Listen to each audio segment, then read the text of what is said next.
বলছে, একটা কাগজ ধরিয়ে দিয়ে বলছে এখান থেকে আপনারা সরে যান। তো বলে এখান থেকে সরে গেলে আমাদেরকে সরিয়ে দিয়ে কালকের মনোজ আগরওয়াল এবং সিপি মিটিং করেছে। সিপির আমরা রাত 2:30টার সময় দেখেছি সিপি মনোজ আগরওয়ালকে বের করে দিয়েছে। তাহলে এই সিপি নির্বাচন কমিশনে সে তাকে পরিবর্তন করে বসিয়েছে। আমাদেরকে এখান থেকে সরিয়ে দিয়ে ভিতরে যে ফেক ভোটার ভুয়ো ভোটারের যে ফর্ম 6 আছে সেগুলো এখান থেকে সরিয়ে দেওয়ার পরিকল্পনা করছে। ফলে আমরা বাংলার ভোটাধিকারের স্বার্থে, গণতন্ত্র রক্ষা করতে, ফ্রি অ্যান্ড ফেয়ার ইলেকশনের স্বার্থে ভুয়ো ভোটার বিহার, উত্তরপ্রদেশ, গুজরাটের ভোটার এখানে অন্তর্ভুক্ত করতে দেব না। আমরা এখানে গণতান্ত্রিকভাবে ধর্ণা দিচ্ছি, আমাদের ধর্ণা চলবে। আমরা দেখব 163 জারি করা হয়েছে, ওরা ওদের আইনি যা প্রভিশন আছে করবে, আমরা আমাদের গণতান্ত্রিক রক্ষা করলে আমরা লড়াই করবো সরবেন না?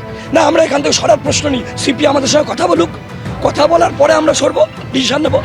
সিপি আমাদের সঙ্গে কথা বলুক। আমরা যাকে ধরেছি কালকের হাতাহাতি, শুভেন্দু অধিকারীর কনভয় থেকে যে ব্যক্তি গেছিল ভুয়ো ভোটার নিয়ে গেছে, সে নিজে অ্যাডমিট করে দিই, তার বিরুদ্ধে কী ব্যবস্থা নিয়েছে। কালকে এখানে যে 1 লক্ষ ভুয়ো ভোটার আছে, ফর্ম 6 আছে, সেটা কেন আছে, তাদের তথ্য কি, সিসিটিভি ফুটেজ সহ আমাদেরকে প্রকাশ করে দিক।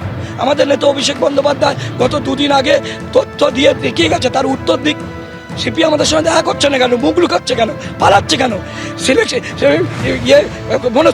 মনোজ কুমারের অর্ডারে পদ্ম ফুলের সাইন আছে, এর থেকে বড় অগণতান্ত্রিক সিদ্ধান্ত কি নেবে পুলিশ? যদি আমরা এখান থেকে সরার কোনো জায়গা। দেখো, সব থেকে বড় কথা, তৃণমূল কংগ্রেস কর্মী সমর্থকদের বক্তব্য তারা এখান থেকে কিন্তু সরবেন না, কিন্তু পুলিশ ইতিমধ্যেই মাইকিং শুরু করে দিয়েছে যে তারা এখান থেকে যেন সরে যায়, কারণ 163 জারি করে দেওয়া হয়েছে।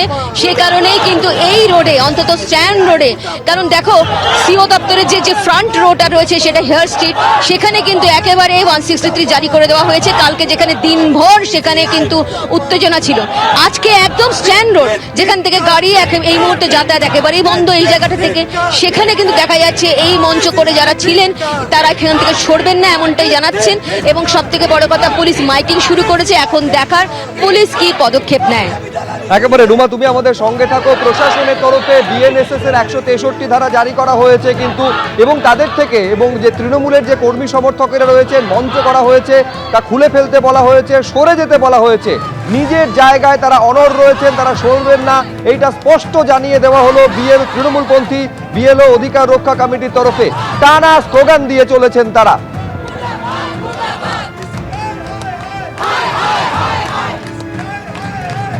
এর আগে আপনারা জানেন যে এবিপি আনন্দ এগিয়ে থাকে, এগিয়ে রাখে।